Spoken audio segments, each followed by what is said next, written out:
चलो इधर देखो, हेडिंग डालो electric field due to dipole. Electric field due to dipole.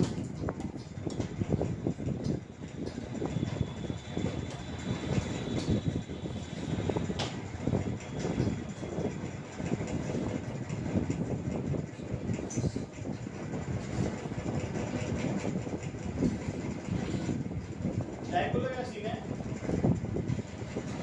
Dipole के बारे में यहाँ पे दो चीजें पढ़ेंगे। दो एक्सिस बड़े इंपॉर्टेंट है। ये एक्सिस जो अलोंग की चार्जेस, जो चार्जेस के अलोंग पास कर रहे हैं, इसको बोलते हैं डाइपोल एक्सिस। और एक एक्सिस जो कि परपेंडिकुलर बाइसेक्टर है कनेक्ट करने वाली लाइन को, उसको बोलते हैं इक्वेटोरियल एक्सिस। क्या बोलते हैं? Equatorial axis. तो ये सेपरेशन ये होगी, ये सेपरेशन नहीं होगी, दोनों को क्या आगे लिख दिया? 2a। जानबूझ के 2a लिया क्योंकि यहाँ पर ना इस सेपरेशन का हाफ होगा, इस सेपरेशन का हाफ होगा, तो वहाँ पे जरूरत पड़ेगी, इसको नोट कर लो। एंड डालो electric field on dipole axis. Electric field on dipole axis बेटा, electric field on dipole axis. चलो इलेक्ट्रिक फील्ड पहला तो डाइपोल के एक्सिस पे निकालेंगे ना। Electric field on dipole axis ये नया है, इसी में से पार्ट है। Dipole axis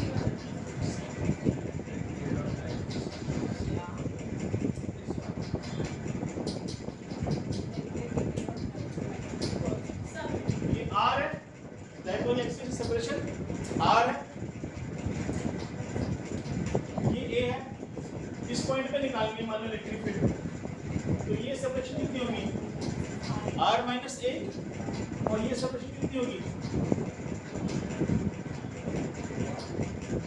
R plus A।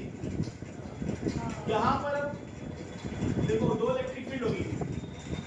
पहली इलेक्ट्रिक फील्ड कितनी होगी इसमें?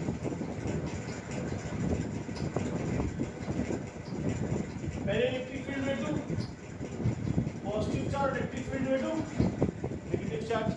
पॉजिटिव चार्ज जगह इलेक्ट्रिक फील्ड ज्यादा होगी क्योंकि वो पास में, तो नेट डायरेक्शन किस तरफ हो जाएगी? ई नेट ऐसे हो जाएगी, हाँ है ना। इलेक्ट्रिक फील्ड में पॉजिटिव चार्ज कितनी होगी? के क्यू अपॉन में आर माइनस ए का स्क्वायर। इलेक्ट्रिक फील्ड में नेगेटिव चार्ज कितनी हो जाएगी? के क्यू अपॉन में ई नेट क्या है? ई पॉजिटिव माइनस ई। ये क्या लगाया हमने? Superposition principle. और ज्यादा बेटर तरीके से वेक्टर फॉर्म में लिखना चाहो तो ऐसे लिखो, उसके बाद लिखो क्योंकि अपोजिट है ना, के क्यू अपॉन में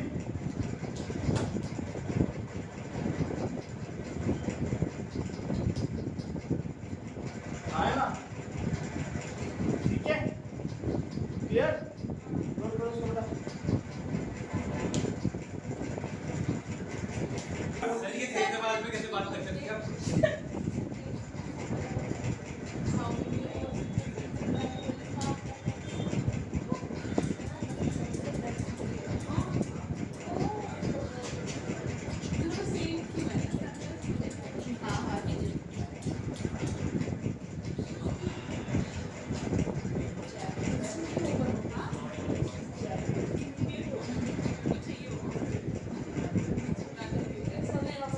देखो ये सब आर्ट्स ये सब कट जाएंगे, r square a square cut जाएंगे, ये प्लस हो जाएगा, क्या बचेगा?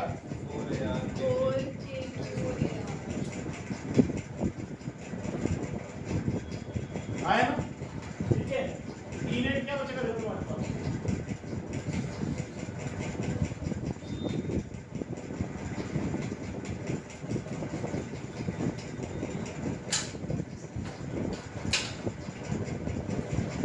क्या होता है? पी होता है ना।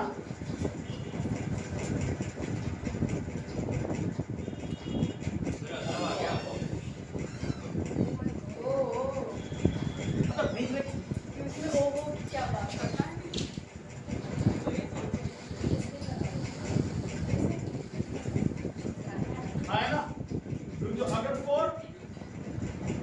ग्रेटर देन ए के लिए ई नेट क्या हो जाएगी बेटा, देखो r square minus a square is absolutely equal to r square, E net क्या हो जाएगी, एक सेकंड हमने यहाँ से हुआ आया, ठीक है कौन गया आपने?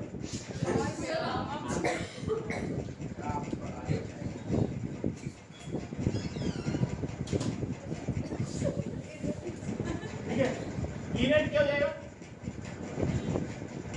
आर की पावर 4 हो जाएगा, आया ना, के मिसिंग है यहाँ पे, के मिसिंग है, के मिसिंग है, के मिसिंग ये था आपने वो निकाल दिया अपने आप। है यार, आया ना, आर साथ क्या हो जाएगा, कैंसिल जाएगा, क्या हो जाएगा, ये क्या हो जाएगा 2kp by r cube, 2kp by r cube, आया ना, चलो एक स्पेशल केस देखा, अगर R A से बहुत बड़ा होता है, क्योंकि जनरली होता है भाई, अगर HCl मॉलिक्यूल है तो H और Cl के बीच में जो सेपरेशन है वो किस रेंज में होती है, एंगस्ट्रॉम की रेंज में। तो अगर कोई पार्टिकल कोई पोजीशन इससे 1 माइक्रोमीटर दूर भी है तो वो तो 10,000 टाइम ज्यादा सेपरेशन होगी ना, तो R A से बहुत बड़ा हो गया, तो जनरली जो होता ही है, तो आप यहाँ पे नेगलेक्ट कर सकते हो, ये फॉर्मूला आ जाएगा, है ना।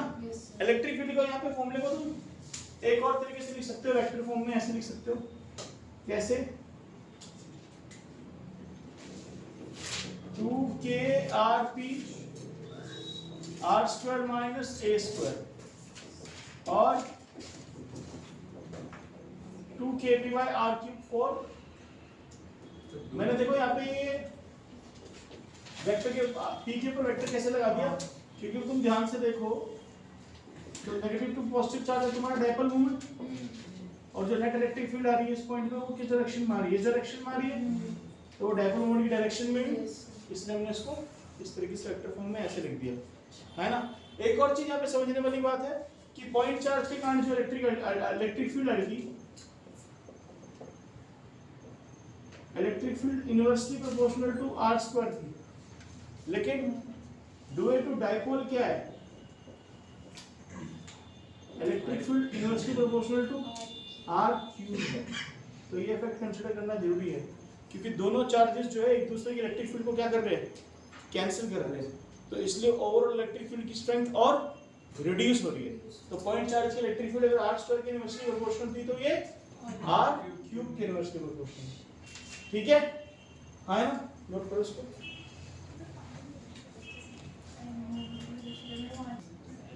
Electric field on equatorial axis, देखो electric field on equatorial axis,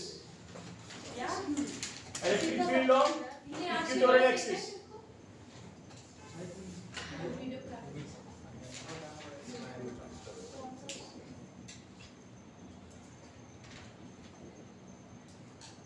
consider a point x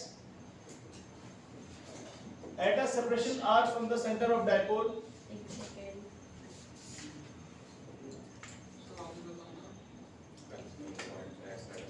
electric field on equatorial axis from the center of dipole, देखो at a separation, center at a separation r from the center of dipole, consider क्या फिर से बोलो, a point x at a separation r from the center of dipole on the equatorial axis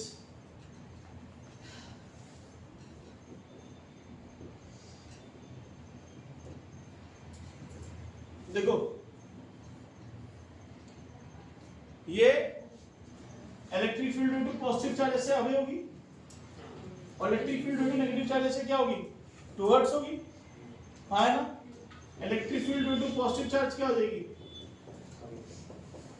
के q divided by r square का under root का square, है ना, क्योंकि ये सेपरेशन कितनी हो जाएगी, under root of r square plus a square, है ना। ये जो सेपरेशन है, ये सेपरेशन कितनी हो जाएगी, under root of r square plus a square. तो ई पॉजिटिव चार्ज के कारण क्या हो जाएगी, के क्यू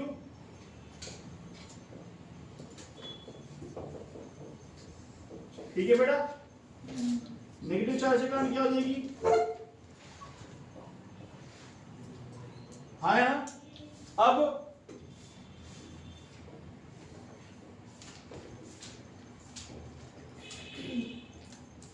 मेरा एंगल थीटा, ये एंगल थीटा है, ये भी एंगल थीटा है, इनके ये जो कंपोनेंट है E प्लस साइन थीटा और E माइनस साइन थीटा, ये कंपोनेंट क्या कर जाएंगे, कैंसिल आउट कर जाएंगे। और ये दो कंपोनेंट इसको कहते हैं E plus sine theta, E minus sine theta क्या कर जाएंगे, ऐड कर देंगे। क्या कर देंगे, तो E net, oh sorry, E plus cos theta, E minus cos theta, E net क्या हो जाएगी, E plus cos theta, E minus cos theta, k Q R square by cos theta क्या है बेटा, A divided by under root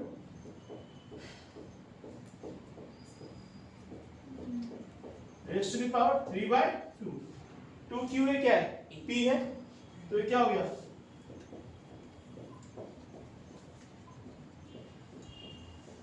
three by two. ठीक है, अब एक चीज ध्यान से देखो, जो नेट इलेक्ट्रिक फील्ड आ रही है, क्या जो नेट इलेक्ट्रिक फील्ड है वो क्या आ रही है, डाइपोल मोमेंट की क्या आ रही है, अपोजिट आ रही है ना। तो ई नेट क्या हो जाएगी, माइनस के पी, है ना। फिर अगेन फिर से हुई, for r greater than a is approximately r square, है ना। तो यहां पे तुम्हारा ये 2 से 2 कैंसिल हो जाएगा बेटा, क्या बचेगा, E net is equal to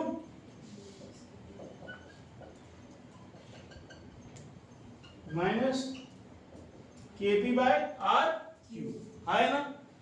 note करो कि जो एक्सिस पे इलेक्ट्रिक फील्ड है उसका मैग्नीट्यूड जो इक्वेटर पे इलेक्ट्रिक फील्ड है उससे ज्यादा, उससे क्या है, डबल है। लिखो, electric field on the axis is double of the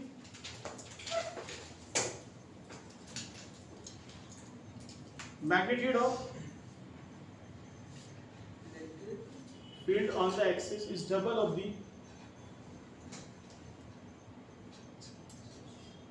magnitude of electric field on equatorial axis of electric field on equatorial axis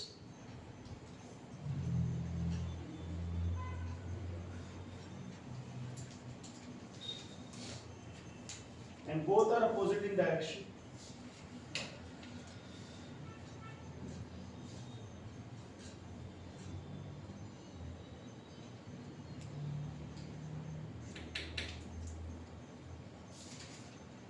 ठीक है, समझ गए।